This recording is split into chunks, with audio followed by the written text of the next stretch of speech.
তৃণমূল জমানার নির্মীয়মান রাস্তা নিজে হাতে খুঁড়িয়ে খতিয়ে দেখলেন এলাকার বিধায়ক। এলাকার মানুষ দীর্ঘদিন ধরে রাস্তা ফাঁকা করার দাবি জানিয়ে আসছিলেন।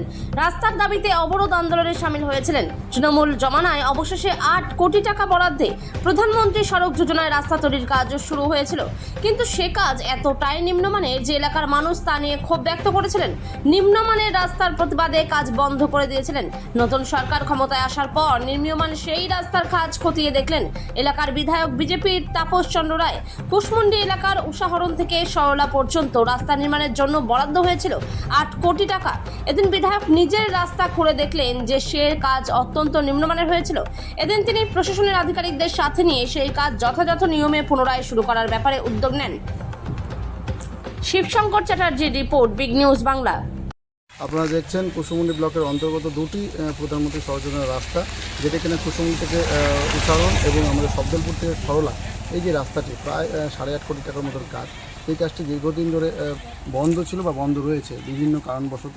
কাজের মান্যতা নিয়ে গ্রাম বাংলার মানুষ বিভিন্নভাবে প্রশ্ন করছে, এবং সেই প্রশ্ন থেকে আমরা আজকে আমাদের পুরো টিম নিয়ে আমরা আজকে যারা অফিসার র্যাঙ্কে যারা ইঞ্জিনিয়ার রয়েছেন তাদেরকে আমরা ডেকে নিয়ে এসে তাদের উপস্থিতিতে এবং যারা ঠিকাদার রয়েছেন, কাজের সঙ্গে যুক্ত যারা রয়েছেন, তাদেরকে আমরা একদম প্র্যাকটিক্যালি ফিল্ডে দাঁড়িয়ে থেকে আমরা পর্যবেক্ষণ করলাম রাস্তা কী ধরনের রয়েছে বা কী রকম কাজ হচ্ছে, তাদের কোয়ালিটি কেমন, কোয়ান্টিটি কেমন, সম্পূর্ণভাবে আমরা এবং আমরা রাস্তার চওড়া কতটা রয়েছে সেটাও আমরা ফিল্ডে মেপেছি। তো প্রতিটা ক্ষেত্রে আমরা ফিল্ডে থেকে আমরা সরজমিনে দেখছি, মানুষের অসুবিধার কথা আমরা শুনছি এবং সমাধানের জন্য আমরা রাস্তায় নেমে পড়েছি। তো আশা করি যে কত সমস্যাগুলো রয়েছে সবগুলো সলভ হবে এবং খুব দ্রুততার সাথে আমাদের এই দুটো রাস্তা, যেটা আমাদের কুশমুন্ডি থেকে আমাদের উষাহরণ এবং শব্দলপুর থেকে সরলা, এই রাস্তার কাজগুলো সমাপন হবে এবং মানুষের সুবিধার্থে আমরা যা যা করার আমরা প্রত্যেকটা কিছু করব, এটুকু জনগণকে ভরসা দিতে পারি। পুরাতন সরকারের কাজের যে গুণমান্যতা সেরকম হবে না, একদম কোয়ালিটি 100% কোয়ালিটির মান হবে,